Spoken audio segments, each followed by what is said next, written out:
John Carver had been working as a night watchman at the industrial complex for almost 3 years. The large facility was on the edge of town outside of Indianapolis and had many different factories and warehouses. John's job was to walk around the grounds at night, making sure all the doors and windows were locked and that nothing strange was going on. On October 15th, John arrived for his night shift at 11 p.m. like usual. It was a cool autumn night with some clouds in the sky and a light mist in the air. He went to the security office first, signed in for his shift, and picked up his equipment, a big flashlight and a radio to call for help if needed. John started his first round of checks at 11:15 p.m. He always followed the same route, going from building to building in order. The industrial complex was huge, so it took him about 2 hours to do a full loop.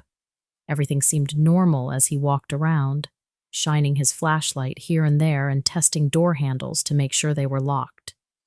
Around 1:30 a.m., John finished his first full round and took a short break in the security office. He ate a sandwich he had packed and drank some coffee to help stay alert. Night shift work could be boring, and it was important to stay awake and pay attention. At 2 a.m., John headed out for his second round of checks. This time, he was going to walk the whole perimeter of the complex, checking the fences and looking for any signs that someone might have tried to break in. The industrial complex was surrounded by empty fields and some patches of forest, so it was important to keep an eye on the edges of the property.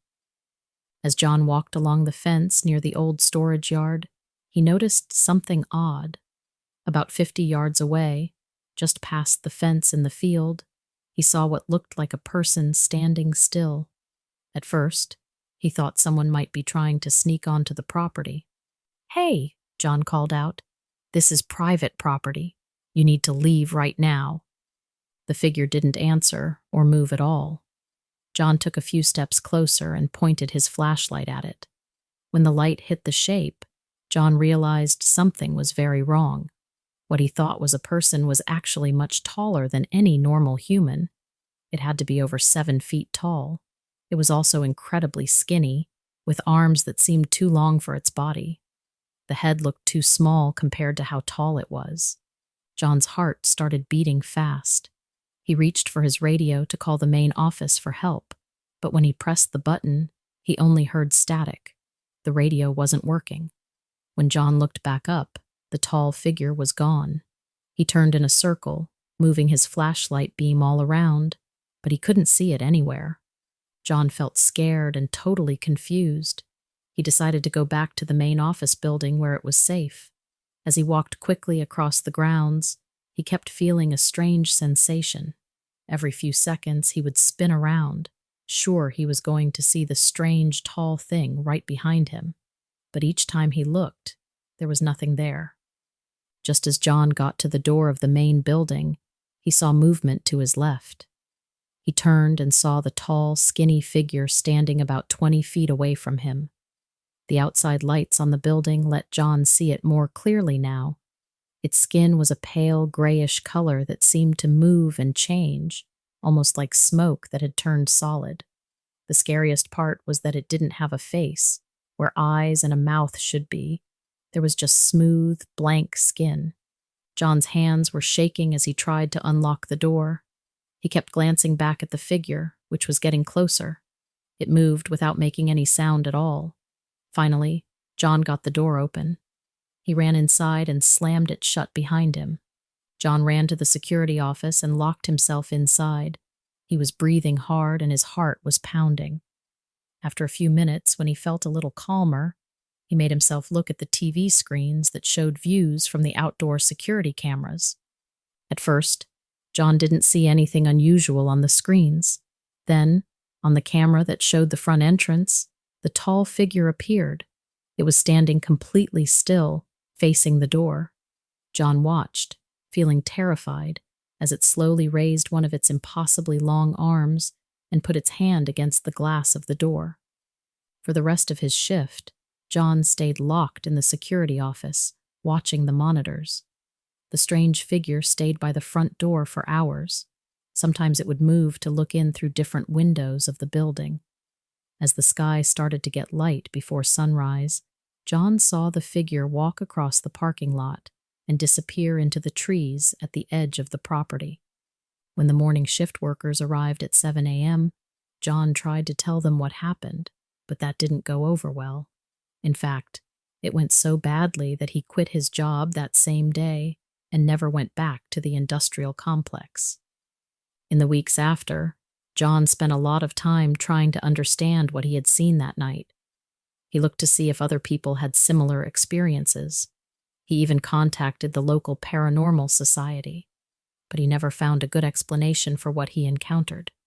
John had trouble sleeping for a long time after that night. He kept thinking about the tall, strange figure and wondering what it was and why it had been at the industrial complex. Sometimes he would wake up in the middle of the night, sure that he had seen the faceless creature standing in the corner of his bedroom, but it was never actually there when he turned on the lights. One night, about 6 months after his encounter, John woke up suddenly at 3 a.m. He had a strong feeling that something was wrong. When he opened his eyes, he saw a tall, thin shadow standing in the doorway of his bedroom. For a second, he thought he was still dreaming, but then the shadow moved, taking a step into the room. John sat up in bed, his heart racing. As his eyes adjusted to the darkness, he could make out more details of the figure. It was the same creature he had seen at the industrial complex, impossibly tall and thin, with arms that hung down past its knees. Its skin seemed to shift and move in the faint light coming through the window. John wanted to run, but he was too scared to move. He watched as the creature slowly came closer to his bed. It made no sound as it moved. When it was just a few feet away, it stopped and stood completely still. Just as John thought he couldn't take the tension anymore, the creature slowly raised one of its long arms. Its hand reached out towards John's face. John wanted to scream, but no sound came out. He squeezed his eyes shut, terrified of what might happen next. And then, nothing happened. When John finally worked up the courage to open his eyes again, the creature was gone. His bedroom door was closed, and everything looked normal. The only sign that anything strange had occurred was John's racing heart and the cold sweat that covered his body. In the days that followed, John didn't know what to do. He was scared to stay in his house, but he was also afraid to leave. What if the creature followed him wherever he went? He started sleeping with the lights on and checking every room carefully before he went to bed, but he never saw the tall figure in his house again. John's encounter with the strange creature changed his life. He became very interested in stories about ghosts, aliens, and other unexplained things. He started going to meetings with other people who had seen weird stuff they couldn't explain. It helped to talk to people who believed him and didn't think he was crazy, which is why he reached out to us here. If any of you have had a similar experience, please let him know.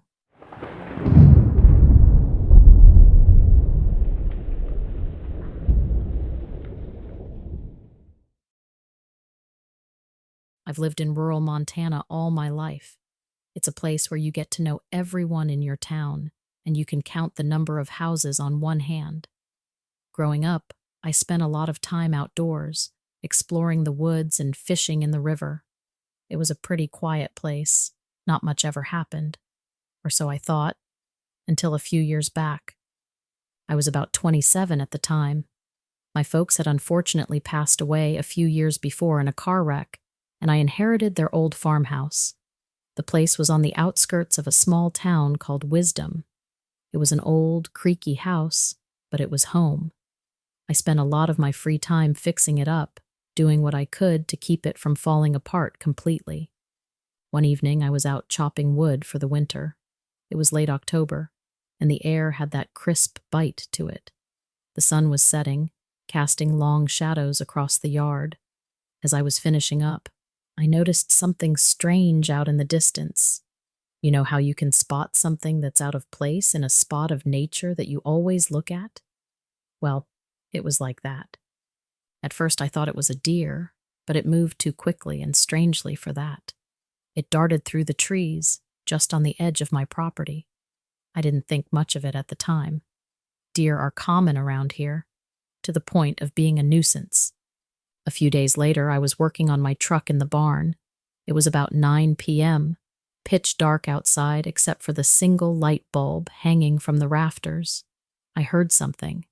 It was a low rumble, unlike anything that should be out in those parts. I grabbed my flashlight and went outside to see if I could spot anything. The light from my flashlight barely pierced the darkness. Then I saw it again.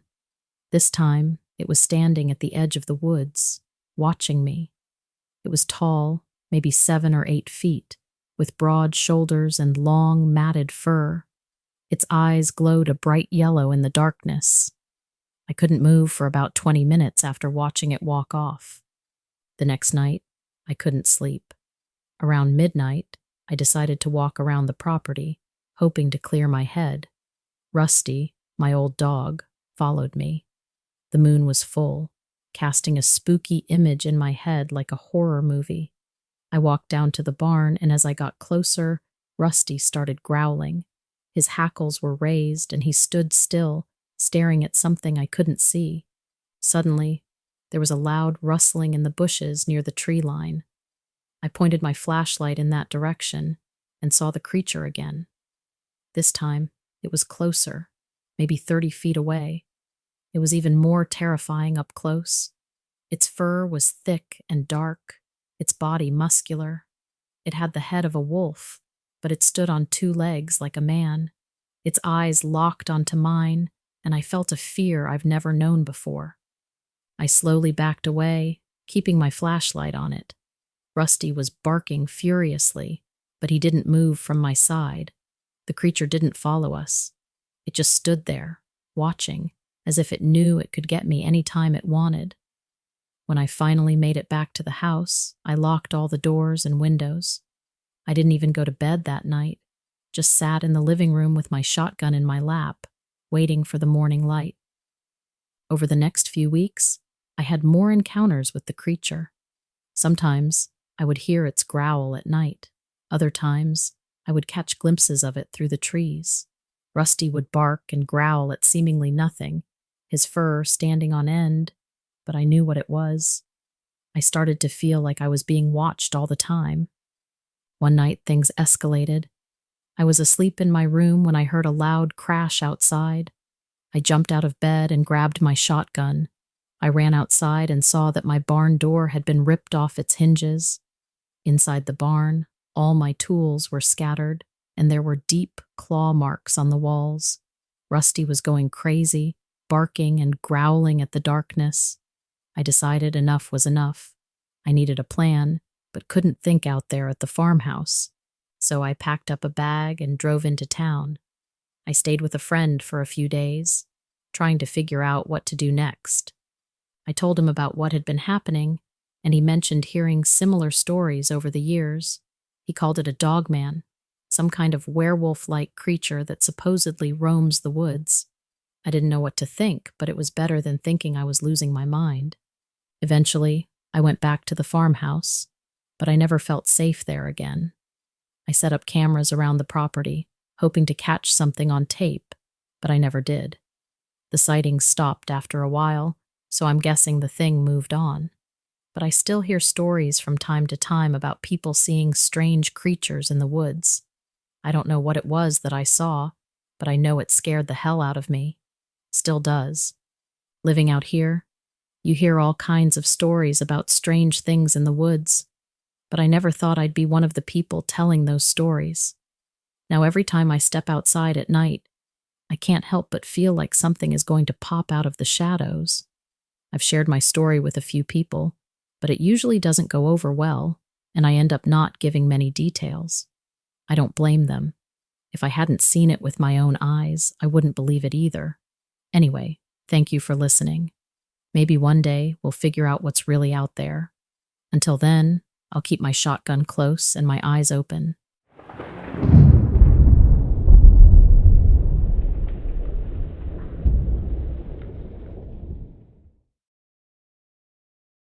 John Davis had an unusual job. For the past 15 years, he had worked as a wildlife photographer, specializing in taking pictures of animals that were active at night.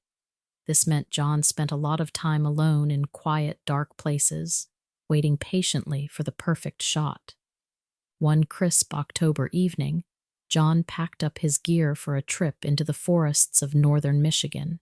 He had heard reports of interesting animal activity in the area and was eager to capture some unique photos. John loaded his old pickup truck with his camera equipment, a small tent, and enough supplies to last a few days. As John drove along the winding forest roads, the trees grew thicker and the shadows deeper. He passed fewer and fewer houses until he was surrounded by nothing but wilderness. After a couple of hours, John reached the spot where he planned to set up camp. He parked his truck at the end of a narrow dirt road and shouldered his heavy backpack. The forest was quiet as John hiked deeper into the woods. Dry leaves crunched under his boots, and the cooling air smelled of pine and damp earth. After about 30 minutes of walking, John found the clearing he had marked on his map during a previous scouting trip. It seemed like a good spot to wait for animals. John got to work setting up his small tent at the edge of the clearing. He wanted to be comfortable if he had to wait for hours. Next, he carefully unpacked his camera gear. John had several expensive cameras with special lenses for taking pictures in low light. He also set up a few motion-activated trail cameras around the clearing. These would take pictures if any animals wandered by while John was asleep or looking the other way. As the sun began to set, John built a simple blind using branches and leaves. This would help hide him from any animals that might enter the clearing.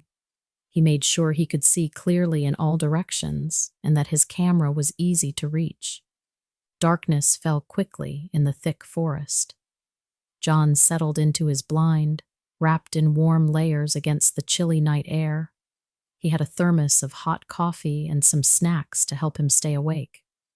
Now came the hardest part of his job, waiting patiently without making any noise.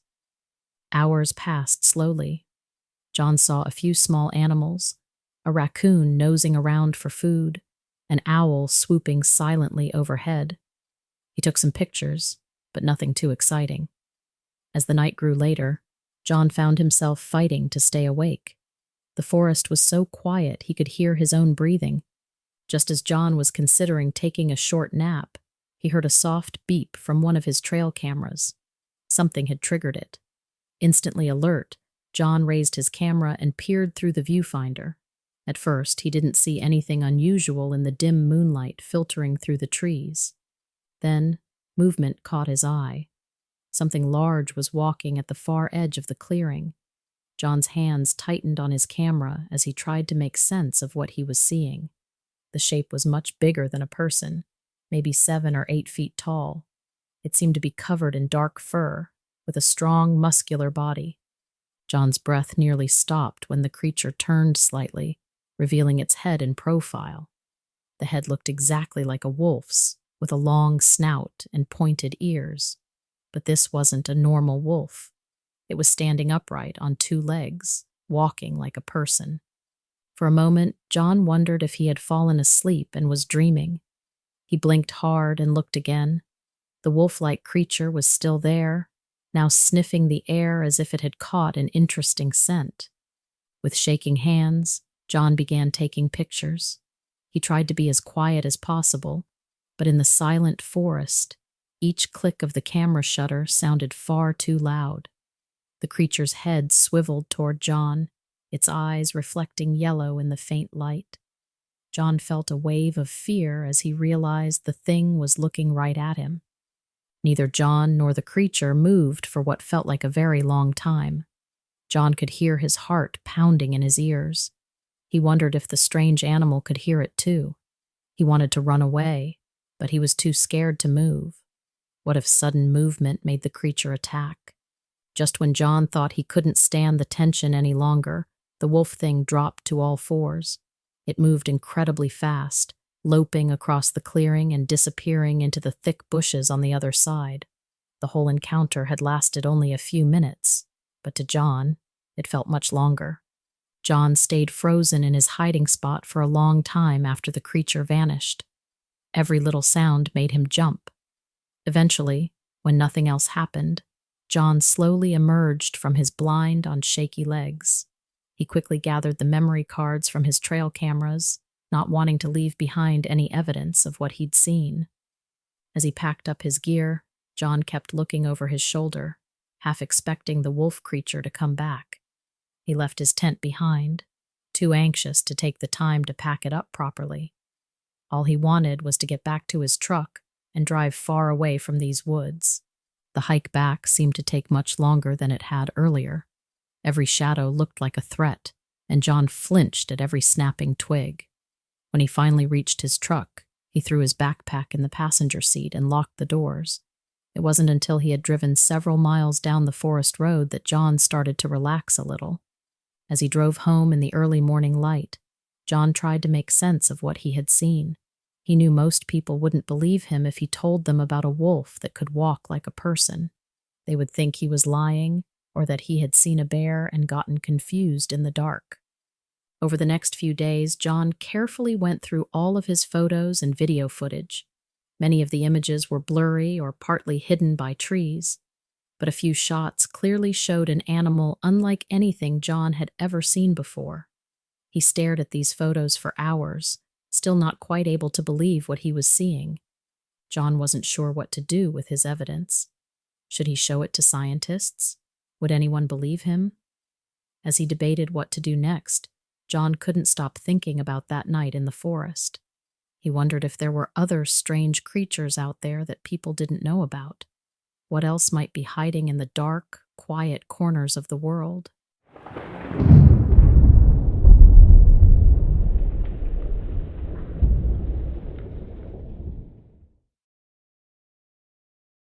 I bet you wouldn't expect to hear this kind of story from a documentary filmmaker, but trust me, this one will have you on your toes. A few winters ago, around late November, our small filming crew landed in Skagway, Alaska. Talk about crisp air. You've got to try Alaskan winters. Man, you'd think your nostrils would freeze with each inhale. But beyond that, this place, it's a beauty with the rugged mountains surrounding the town and the rustic charm of the structures. Its history is incredible with the stories of the gold rush, of ambition, bravery, and devastation, all crying out through that winter silence. We were there for a shoot on a historical documentary about the Klondike Gold Rush. And boy, oh boy, was I looking forward to the trip. We began our work soon after we landed. Interviews with local historians, exploring heritage locations, museums, that kind of stuff. You get the picture. It was all pretty routine, a bit cold, but routine, until the day an old-timer named Pete, whom we were interviewing, mentioned something he called a mine demon. Now, applying logic to the any paranormal stories can essentially steal away their charm, so I decided to entertain Pete and let him talk. He spoke about how back in the day there was this abandoned mine where miners frequently witnessed unexplainable things. Flames with no sources, horrendous shrieking sounds from the depths, phantom figures, you name it. Now he was pretty old and full of these outlandish tales, but he swore on it, said it was real. Word around town was divided. Some laughed it off, while some others whispered about their own weird encounters near that mine. At this point, I got interested, not just as a paranormal enthusiast, but as a true documentary filmmaker. After all, capturing the folklore and tales of a place gave a much more rounded representation of its history. So, with my curiosity piqued, and with a few willing crew members, we decided to check it out. The sun was setting as we reached the location, an old decrepit entrance, half caved in, surrounded by an eerie quietness. It had that air of a place untouched for years, the type where you were intruding on historical dust. Snow lay untouched around it, a stark contrast of white to the dark entrance. The atmosphere was unsettling, and frankly, quite chilling, not because of the cold, but something else, something denser, more elusive. As the last streaks of daylight disappeared, A sudden gust of wind swirled around us. It stung our eyes, carrying with it a smell so vile, so unnerving. It was like burnt meat, sulfur maybe, a smell I can't quite put my finger on, but my gut screamed that it wasn't natural. We had our equipment, lights, cameras, and we ventured forth, taking in the claustrophobic darkness with our senses on high alert that we might see or encounter something.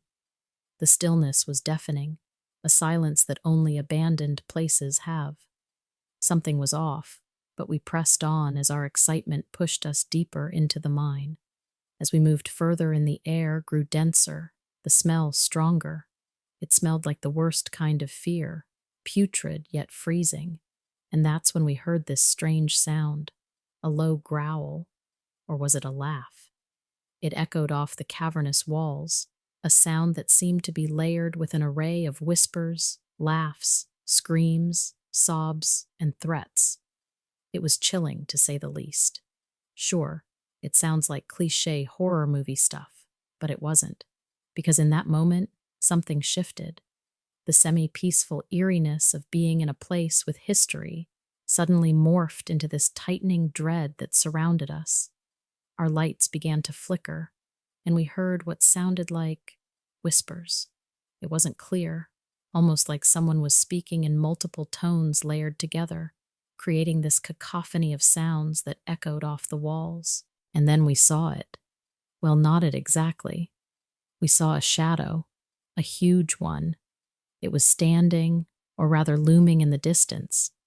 Part of my mind couldn't believe what was happening, simply because accepting it as real was, well, I didn't want to go there. But the growing chill in the air and that horrendous smell was making it really hard to believe otherwise. My mind kept flipping between terror and curiosity, and let me tell you that curiosity and terror make a really bad mix. I tried to hang on to my sanity, tried to convince myself, my crew, that this has got to be some prank. But the grins were tense, and everyone's eyes were void of humor, just pure terror. The shadow was crouching now, its form a grotesque silhouette in the glow of our lights. We couldn't see clearly, but from what we made out, it had horns, and its stare was glowing, fiery. It felt like it was seeping right into our minds. That's when I think I lost it. I remember turning and scrambling towards the entrance. We all did the same. I remember the echoing, roaring laughter, that stench of horror, that all-encompassing feeling of pure evil billowing behind me. We barely made it out, still hearing that laughter ringing in our ears, feeling that gaze burning at our backs. We left everything in there, the equipment, the cameras, even our courage, and maybe a part of ourselves. And just like that, the adventure was over. To this day, I can't forget that smell, that laugh, that fear. It was something demonic, something I cannot and will not quantify into facts or critique into a well-documented account of supernatural. I feel like we crossed something that was best left alone. I went back home with an experience that is both a blessing and a curse. It exposed a hidden, fearful facet to a world I have always been in love with. It's a story I can share with disbelieving laughter over campfires, but also the one which still keeps me awake some nights. I would like to think that the mine demon was not real, but I know better. To me, it remains a terrifying reminder of how small we are in the bigger picture. Remember that the scariest demons can often be the ones that lurk in our minds, the ones we carry around all our lives. And sometimes you confront them in the weirdest places, like an old, decayed mine in Skagway, Alaska. All visits don't end with souvenirs. Some leave you with nightmares.